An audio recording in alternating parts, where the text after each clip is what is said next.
Hey guys, welcome back to my channel. If you have not subscribed it, please subscribe it. Press the bell icon, hit the like button also.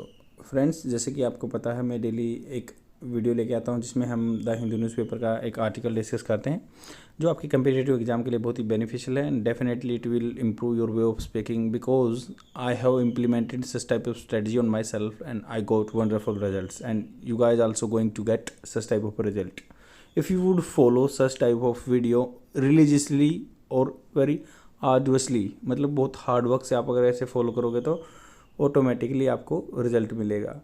तो start करते हैं। आज का article है जिसमें बात की गई है आउटलाइंग इंडियाज़ टेक टैरिफ। आउटलाइंग क्या होता है? देखो, एज ए वर्ब आउटला क्या होता है? वैसे तो अगर एज ए नाउन यूज़ करोगे तो डाकू होता है, बट आउटला क्या है? किसी को मतलब खराब या दोषी ठहरा देना। आउटलाइंग इंडियाज़ टेक टैरिफ, जो टेक टैरिफ क्या होता है? मतलब जो स्पेशल टैक्स लगाए जाते हैं या टैरिफ, या जैसे कोटा भी होता है, इतना कोटा हम इंपोर्ट कर सकते हैं, या फिर किसी चीज़ पे मतलब पर्टिकुलर चीज़ पे हम एक टैक्स लगा देते हैं, तो उनको ये बात की गई है। तो इसके बारे में हम डिस्कस करेंगे। इसको मैंने सिंप्लीफाई फॉर्म करके लिख दिया है ताकि आप अच्छे से इसको समझ सकें और ये आपके एग्ज़ाम में यूटिलाइजेशन हो सके इसका। तो स्टार्ट करते हैं। यहाँ पे राइटर बोला WTO world trade organization panel rules against India. तो जो WTO का पैनल है उसके रूल्स क्या हैं against India. Why in news, ये न्यूज़ में किस लिए है? तो हमको जानना है ये न्यूज़ में किस लिए है। द डिस्प्यूट सेटलमेंट जो विवाद को सेटल करता है panel of the world trade organization WTO का जो है डिस्प्यूट सेटल पैनल है, हैड रूल्ड दैट। यहाँ सीखने की बात यह है कि वो कर चुका था। Past perfect tense, had ruled that India had violated global trading rules in a dispute with the European Union, Japan, Taiwan over import duty on IT product। जो इंफॉर्मेशन टेक्नोलॉजी के प्रोडक्ट हैं जो आते हैं तो उस पर क्या है, हम इम्पोर्ट ड्यूटी जो इंडिया में आते हैं बाहर के प्रोडक्ट उन पर इम्पोर्ट ड्यूटी लगा देते हैं जिनकी कॉस्ट ज़्यादा होती है and that's why they are not able to compete within the Indian market. तो ये एलिगेशन है और ये दोष लगाए गए थे पहले पास्ट परफेक्ट में लगाए गए थे यूरोपियन यूनियन के अगेंस्ट ताइवान या जो के प्रोडक्टों के लिए।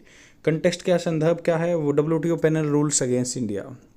अब आगे चलते हैं। The dispute settlement panel of the WTO rule that India's imposition of tariff on mobile phones and electronic components violets वो की फर्स्ट फॉर्म के साथ एस लगा है तो ये सिंपल प्रेजेंट टेंस है। वायलेट्स करता है its commitment under the information, जो इसके कमिटमेंट था, एक दावा किया गया था इन्फॉर्मेशन टेक्ट एट IT एक्ट के under the multilateral trade body, जो जहाँ किसके मल्टीलेटरल बहुत सारे कंट्रियों के बीच में, ट्रेड बॉडी के बीच में। बैकग्राउंड क्या है? The EU, Chinese Taipei, Taiwan जो है ताइपी बोलते हैं इसको, ताइवान एंड जापान ड्रैग मतलब खींचा इंडिया को, ड्रैग्ड वर्ब की सेकंड फॉर्म आई है यहाँ पे, तो खींचा था India to the WTO dispute in 2019 on. देखो यहाँ सीखने की बात यह है कि यहाँ पे वर्ब की सेकंड फॉर्म आई जब 2019 में खींचा था, dispute in 2019 on imposing tariffs on the certain IT and communication technology goods. जो IT एंड टेक्नोलॉजी गुड्स हैं, दिस प्रोडक्ट्स, जो भी ये प्रोडक्ट्स हैं, include mobile phone, microphones, transmission operators for radio broadcasting ETC, जो कि यूज किए जाते हैं फ़ोन, माइक्रोफोन या transmission operators for radio broadcasting ETC। As per this petition, जो ये पिटिशन है, India is a signatory to the 1996 IT agreement, जो IT एग्रीमेंट का पिटिशन का ये सिग्नेटरी है 1996 का। And hence it is required to eliminate tariffs on a range of product including mobile handsets. तो मोबाइल हेडसेट पे जो टैरिफ लग रहे हैं उनको हटाने की बात की गई क्योंकि 1996 में इंफॉर्मेशन टेक्नोलॉजी एग्रीमेंट साइन कर रखा है इंडिया ने। तो मैनी कंट्रीज हैड कंप्लेंड, तो वो कंप्लेंट कर चुके थे that the imposition of the tariff on IT products by India was against the principle of agreed under the ITA, जो 1996 में एग्रीड हुए थे, सहमत हुए थे। What was India stand on the imposition of duties on IT product? India का क्या stand था, अपनी क्या उसने एक अपना पलड़ा रखा, कैसे? India's argument at the time of the signing of ITA product such as smartphone, क्योंकि 1996 में डिड नॉट एग्जिस्ट, थे नहीं, hence it was not bound to eliminate tariff on the such items. तो इसलिए क्यों हटाना है जो टैरिफ पे मोबाइल फ़ोन्स पे। Decision to increase import tariff on mobile phones has paid off handsomely, मतलब अच्छी मात्रा में यहाँ पे इंडिया में उस पर पैसा आता है। At it resulted in significant investments, जिससे क्या होता है, सिग्निफिकेंट इन्वेस्टमेंट हुआ, और including those from Apple and Foxconn, यहाँ से इन्वेस्टमेंट हो गया, बहुत सारा निवेश हो गया इनकी तरफ से। India's mobile phone exports will soon across 10 billion a year. तो इंडिया का जो क्या है मोबाइल फ़ोन का एक्सपोर्ट्स जल्दी ही क्या होगा, क्रॉस 10 बिलियन ईयर, एक साल में 10 बिलियन से भी ज़्यादा के फ़ोन बिक जाएंगे। What option does India have after present WTO ruling, क्या रूलिंग है इंडिया की, उसके बाद क्या रिजल्ट है। India has option to appeal against the present ruling, जो रूलिंग आई है उसके अगेंस्ट में रूल कर सकता है, अपील कर सकता है। इफ़ इंडिया डज सो, अगर ऐसा करता है, the case will sit in legal perjury since the WTO top appeal bench is no longer functioning due to the US opposition to judge appointments। तो अभी क्या अगर ऐसा इंडिया करता है तो ये क्या है, केस कहाँ चला जाएगा, लीगल पर्जरी में चला जाएगा, क्योंकि since the WTO top appeals bench, जो WTO का टॉप अपील बेंच है, अब फंक्शनिंग नहीं है, क्योंकि US ओपोजिशन क्या है, वो US ने ओपोजिशन कर दिया जज के अपॉइंटमेंट के लिए WTO में। Legal पर्जरी is a term used to describe a situation where a legal case or dispute is in a state of limbo। Limbo मतलब असमंजस की मामले में रहता है, विदाउट रेजोल्यूशन और क्लियर पाथ फॉरवर्ड, कहीं आगे मतलब कोई क्लियर रास्ता ना मिले, वो बीच में ही अटक जाए, बोलते हैं लिंगर ऑन, लटका हुआ है मामला, वही बात है, उसको बोलते हैं पर्जरी। तो WTO क्या है, WTO के बारे में जान लेते हैं। WTO is an international organisation that promotes and regulates global trade among nations, देशों के बीच व्यापार बढ़ाता है। WTO was establish on January 1, 1995 by replacing the General Agreement on Tariff and Trade, GATT को रिप्लेस कर दिया था। GATT had been in existence since 1948, 1948 से गेट एग्जिस्टेंस में है। It has 164 member country, 164 member country है, representing over 98% of the global trade, global trade का 98% ये रिप्रेजेंट करते हैं कंट्री, 164 मेंबर कंट्री हैं। It is headquartered in Geneva, Switzerland and operates on A consensus based decision making process, मतलब सबकी सहमति होगी तभी डिसीजन लिया जाएगा, उसी पे ये काम करता है। ऑब्जेक्टिव क्या है, its main objective is to promote free and fair trade, अच्छी तरह से साफ सुथरा ट्रेड हो, व्यापार हो, बाय एलिमिनेटिंग बैरियर्स, एलिमिनेट करना, हटाना बैरियर्स को, जो बाधाएं बिजनेस में, such as tariff, quotas, and by insuring that trade dispute are resolve through a transparent and predictable process, transparent and predictable process से हो।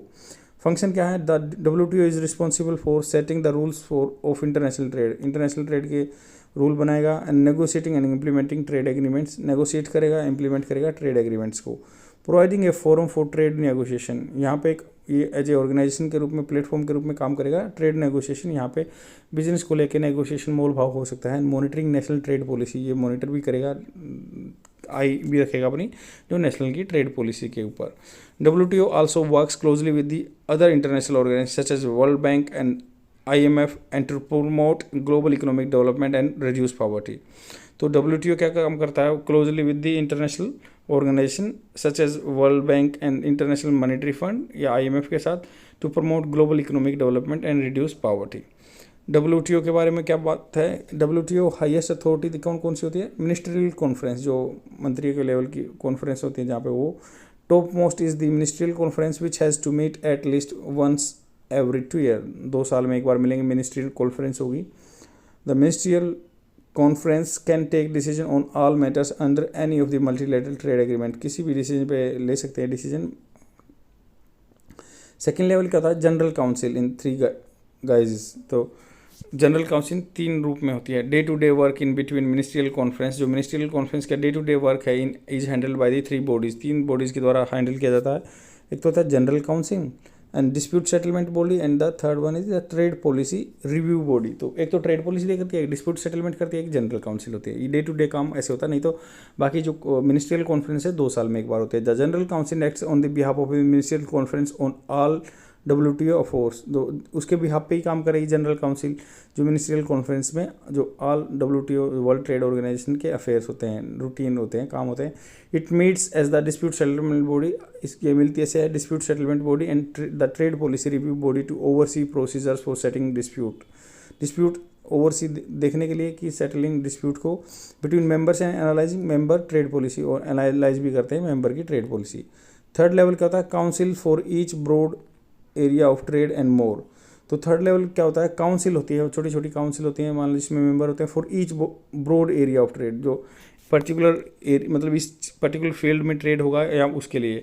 3 more council each handling a different broad area of trade and report to the general council. तो 3 और council होती हैं जो report करती है general council को। The council for trade in goods and service, जैसे क्या होता है काउंसिल इन ट्रेड, गुड्स में जो गुड्स में होता है वहाँ पे गुड्स काउंसिल होती है, और सर्विसेज में या सर्विस काउंसिल होती है। The council for trade related aspects, जो आईपी इंटेलेक्चुअल प्रॉपर्टी राइट बोलते हैं, ट्रिप्स पे trade related intellectual property rights जो है काउंसिल भी होती है उसकी ट्रिप्स की, या dispute settlement body of WTO क्या होता है, द जनरल काउंसिल कन्वीन्स मतलब बुलाते हैं as the dispute settlement body to deal with the dispute between WTO country. The DSB has authority to establish dispute settlement panel, panel establish करते हैं, refers matter to arbitration, adopt panel and appellate body. तो ये क्या है, उनको refer कर देते हैं कहाँ पे, आर्बिट्रेशन मतलब विवाद का सामंजस्य बनाने के लिए, एडॉप्ट पैनल या फिर अपीलेट जहाँ पे अपील हो सकती है बॉडी वहाँ पे। Maintain surveillance over the implementation of the recommendation and the ruling contain in the arbitration report. तो ये सर्वेलेंस करते रहते हैं, जांच परख करते रहते हैं over the implementation of the recommendation and ruling contain in the arbitration report में जो भी बात कही गई है उन पर देखते हैं कि इम्प्लीमेंट हुआ या नहीं हुआ। आई होप आपको समझ में आएगा, बहुत ही सिंपल आर्टिकल था बट एग्जाम पर्सपेक्टिव से बहुत इंपॉर्टेंट है। शेयर कर दीजिए और डेली देखते रहिए। Thank you very much, bye.